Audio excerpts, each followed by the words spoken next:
So let's begin our class. So first of all, let us understand what is meant by GDP. So it is the money value of all goods and services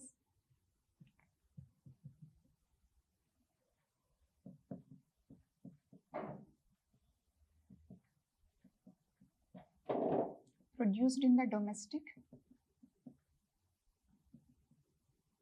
territory of a country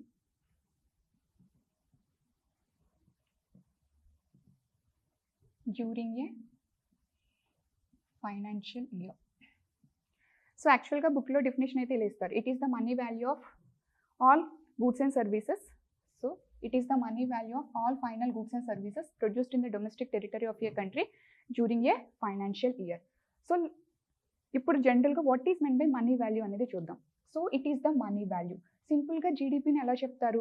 జనరల్గా సెన్స్లో మనం చూస్తే ఏంటంటే ఒక కంట్రీలో ఒక particular financial ఇయర్లో ఎన్ని goods and services produce అవుతున్నాయి అని చెప్తే జనరల్గా జీడిపి అంటాం. ఒక ఇయర్లో, ఒక ఫైనాన్షియల్ ఇయర్లో జనరల్గా మనం ఫైనాన్షియల్ ఇయర్ ఏం కన్సిడర్ చేస్తాం? April 1 నుంచి March 31 వరకు ఫైనాన్షియల్ ఇయర్ కింద కన్సిడర్ చేస్తాం. అయితే ఆ పర్టికులర్ ఇయర్నే ఫైనాన్షియల్ ఇయర్గా ఎందుకు కన్సిడర్ చేస్తాం అనేది మనం చూద్దాం ఫర్దర్గా. ఓకే, ఎన్ని గూడ్స్ అండ్ సర్వీసెస్ ప్రొడ్యూస్ అవుతున్నాయో దాన్ని జనరల్గా మనం జీడిపి అంటాం నార్మల్ సెన్స్లో. అయితే దాన్ని టెక్నికల్గా ఎలా మనం చూడాలి అనేది ఇక్కడ చూద్దాం.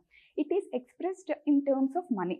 అందుకే అది it is the money value అని చెప్తున్నాను. అంటే దాన్ని మనీ టర్మ్స్లో ఎక్స్ప్రెస్ చేస్తాం. ఫర్ ఎగ్జాంపుల్ ఒక ఫైనాన్షియల్ ఇయర్లో ఫర్ ఎగ్జాంపుల్ 10 పెన్స్ ప్రొడ్యూస్ అయ్యే, లేకపోతే 20 పెన్సిల్స్ ప్రొడ్యూస్ అయ్యే, సమ్ 30x 40y 50z అంటే నువ్వు జీడిపిని ఎలా ఎక్స్ప్రెస్ చేస్తావు? 10 pens plus 20 pencils plus 50 chairs అని చెప్పి, ఇదిగో నా ఎకానమీలో ఈ పర్టికులర్ ఇయర్లో 10 పెన్స్ ప్రొడ్యూస్ అయ్యాయి, లేకపోతే 50 ఫ్యాన్స్ ప్రొడ్యూస్ అయ్యాయి, లేకపోతే 100 ఏసీస్ ప్రొడ్యూస్ అయ్యాయి. ఇలా ఏమైనా చెప్తున్నాం మనం? జనరల్గా మనం అలా చెప్పాం కదా. ఎలా చెప్తాం?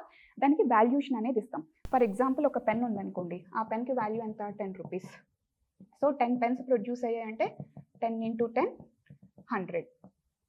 100 రూపీస్ వర్త్ వాల్యూ ప్రొడ్యూస్ అయింది. ఫర్ ఎగ్జాంపుల్ 20 పెన్సిల్స్ అంటే పెన్సిల్ యొక్క ప్రైసింగ్ అనేది 5 అనుకుందాం. So 100 rupees. సో టోటల్గా జీడిపి ఎంత? 200 రూపీస్. అంటే దాన్ని మనం ఎలా ఎక్స్ప్రెస్ చేస్తున్నాం? 200 rupees worth value of goods and services produce అయ్యాయి అని చెప్తున్నాం. అంటే it is the money value. We are expressing in terms of money. GDP అంటే మనం అఫ్ కోర్స్ ఎన్ని గూడ్స్ అండ్ సర్వీసెస్ ప్రొడ్యూస్ అయ్యాయి అని చెప్తున్నాం. అంతేగాని 10 పెన్సిల్స్ ప్రొడ్యూస్ అయ్యాయి, లేకపోతే 50 ఫ్యాన్స్ ప్రొడ్యూస్ అయ్యాయి, లేకపోతే 100 ల్యాప్టాప్స్ ప్రొడ్యూస్ అయ్యాయని మనం చెప్పట్లేదు.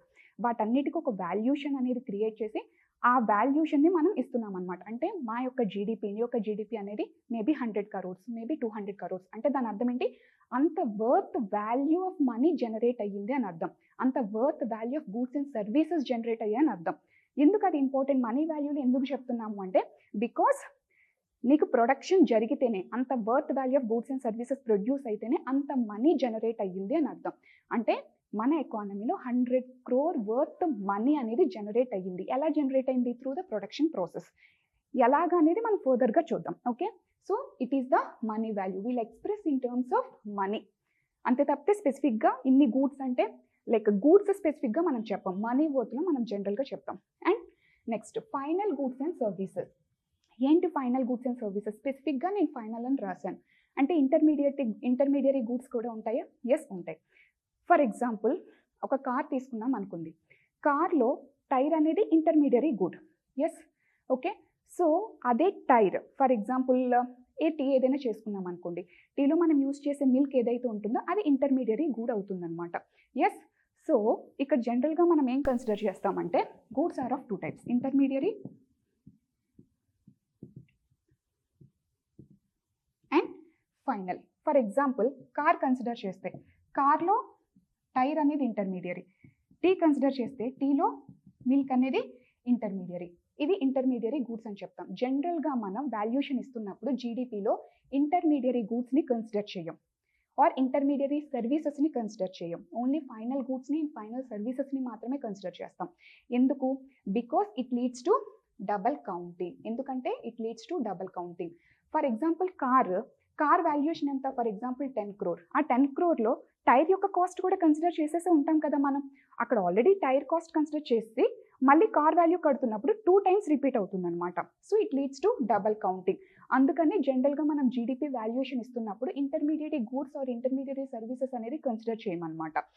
అదేంటి మేడం ఈవెన్ సర్వీసెస్లోకి ఇన్ని ఇంటర్మీడియట్ సర్వీసెస్ ఉంటాయంటే yes of course intermediate services కూడా ఉంటాయి. ఫర్ ఎగ్జాంపుల్ నేను మీకు ఇచ్చే సర్వీసెస్, ఫర్ ఎగ్జాంపుల్ నేను మీకు ఎకానమీ క్లాసెస్ అనేది చెప్తున్నాను.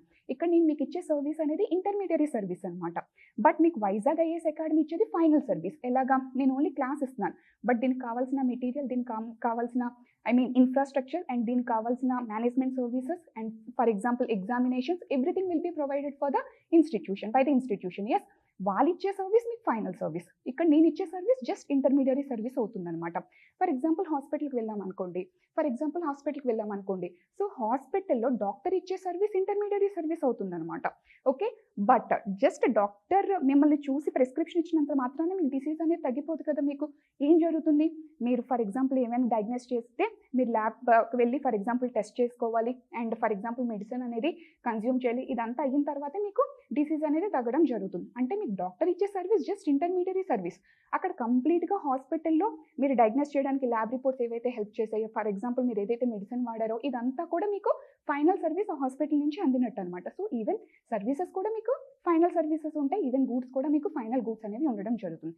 సో జీడిపిలో మనం యూజ్ చేసేది ఓన్లీ ఫైనల్ గూడ్స్ అండ్ సర్వీసెస్ని మాత్రమే కన్సిడర్ చేస్తాం అనమాట. ఇంటర్మీడియట్ గూడ్స్ అండ్ సర్వీసెస్ని మనం కన్సిడర్ చేయం. ఎందుకు కన్సిడర్ చేయమంటే because it leads to double counting కాబట్టి. Okay, yes.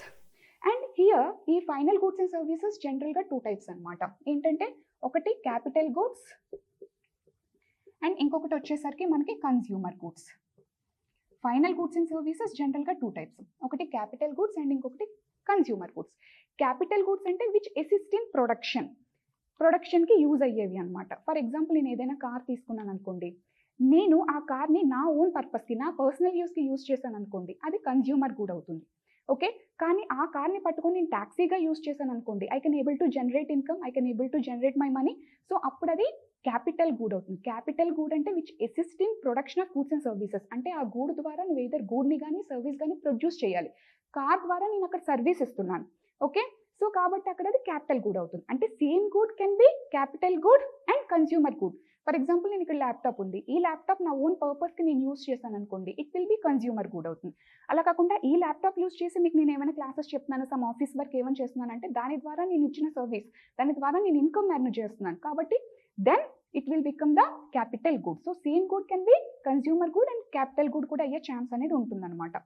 So here capital goods assist in production. ఏ గుడ్స్ అయితే ప్రొడక్షన్ అసిస్ట్ చేస్తే వాటిని జనరల్గా క్యాపిటల్ గుడ్స్ అంటాం. అలా కాకుండా జనరల్గా which will satisfy your wants, నీ జస్ట్ వాంట్స్ని సాటిస్ఫై చేసేస్తాయో వాటిని జనరల్గా మనం కన్జ్యూమర్ గుడ్స్ అంటాం. And again these consumer goods are of 2 types, consumer durable and consumer non durable. Consumer durable and consumer non durable. Consumer durable అంటే ఏంటి, జనరల్గా డ్యూరబిలిటీ ఉండేవి. ఫర్ ఎగ్జాంపుల్ ఫ్రిడ్జ్, ఏసీ, జనరల్గా ఇవి ఏంటంటే సర్టన్ టైం పీరియడ్ డ్యూరబిలిటీ వస్తుంది, maybe 2 years, 3 years, 5 years, 10 years if the brand was good enough. Okay, అవి consumer durability అంటే కన్జ్యూమర్ యూస్ చేస్తాం అండ్ మోర్ ఓవర్ ఏంటంటే దానివల్ల మనం ఎటువంటి గూడ్స్ అండ్ సర్వీసెస్ ప్రొడ్యూస్ చేయట్లేదు and it is having some durability, some long time period అనేది sustain అవుతుంది అనమాట. కన్జ్యూమర్ నాన్ డ్యూరబుల్స్ అంటే ఏంటి, జనరల్గా ఫర్ ఎగ్జాంపుల్ ఏ మార్కర్, లేకపోతే పెన్సిల్, లేకపోతే బిస్కెట్.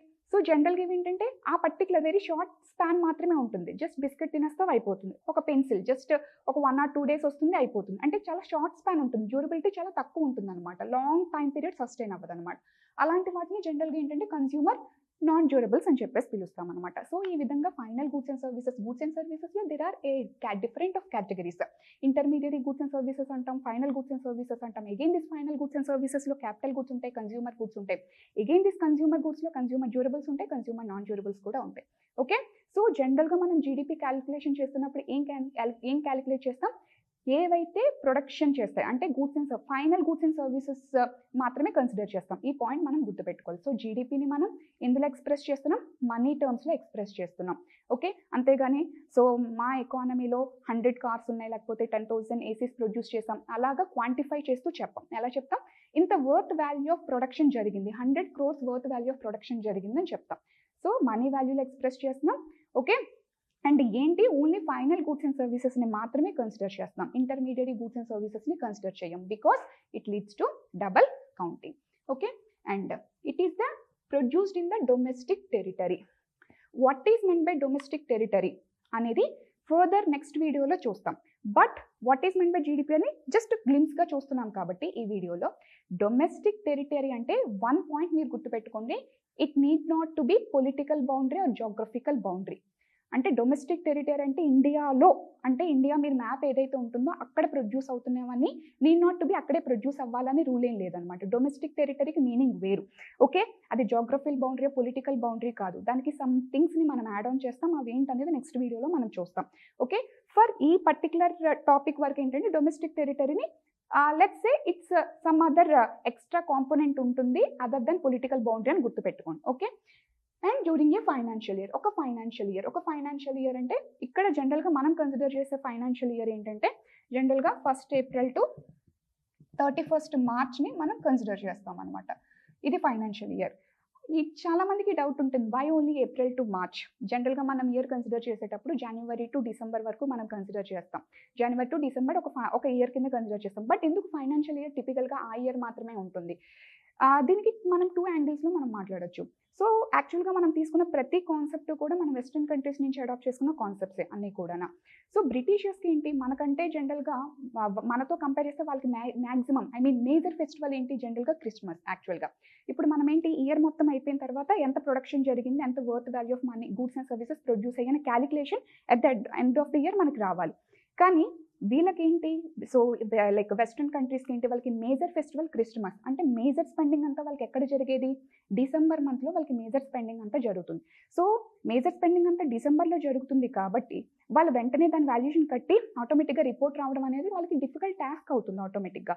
సో అందుకంటే ఇట్ టేక్ సమ్ టైం, కొంచెం డిలే అయ్యేదన్నమాట. సో అందుకని చెప్పేసి వాళ్ళు ఆ 3-4 times టైం పీరియడ్ తీసుకొని వాళ్ళు April to March వరకు కన్సిడర్ చేశారు. ఎందుకంటే మేజర్ స్పెండింగ్ అనేది వాళ్ళు క్రిస్మస్లో జరుగుతుంది కాబట్టి.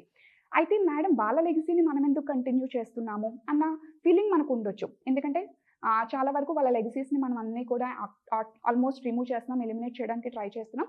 మరి వాళ్ళ లెగసీని మనం ఎందుకు కంటిన్యూ చేస్తున్నాం అంటే దీనికి ఒక ఇండియన్ టింట్ అనేది ఇవ్వడం జరిగిందనమాట. జనరల్గా మనం ఏంటి లైక్ ఉగాది అనేది మనకి న్యూ ఇయర్ స్టార్టింగ్ కింద కన్సిడర్ చేస్తాం. And Ugadi more or less April మంత్లోనే కదా వస్తుంది. సో ఈవెన్ దో అది బ్రిటిష్ లెగసీ అయినప్పటికీ కూడా జనరల్గా మన తెలుగు ఉగాది ఫెస్టివల్ జనరల్గా ఏంటంటే ఆ మంత్లో వస్తుంది కాబట్టి సో మోర్ ఆర్ లెస్ ఆ పర్టికులర్ ఓరియంటేషన్తో కూడా దీన్ని ఇలా రిమైన్ చేసేసారు అని చెప్పేసి అన్న ఒక టైప్ ఆఫ్ లాజిక్ కూడా ఉంటుంది దీనికి. But what ever it is ఏంటంటే ఆ కాన్సెప్ట్ని ద్వారా మనకి April to March అనేది ఫైనాన్షియల్ ఇయర్గా కన్సిడర్ చేయడం జరిగిందనమాట. ఓకే, సరే. So finally what is men by GDP అంటే ఒక కంట్రీలో ఒక పర్టికులర్ ఫైనాన్షియల్ ఇయర్ ఒక సంవత్సరంలో ఎన్ని గూడ్స్ అండ్ సర్వీసెస్ ప్రొడ్యూస్ అయ్యాయి అని చెప్పేది జనరల్గా జీడిపి. ఓకే, ఇక్కడ మనం డెఫినేషన్ చూస్తే అదే చెప్తుంది చూడండి. It is the money value, అంటే మనం మనీలో ఎక్స్ప్రెస్ చేస్తున్నాం of all final goods and services produced in the domestic territory of a country during a financial year. I think so each and every word మీకు అర్థమైనట్టుంది. Now domestic territory అంటే ఏంటో so next వీడియోలో డీటెయిల్డ్గా చూద్దాం because it's a complicated topic కాబట్టి. So thank you one and all.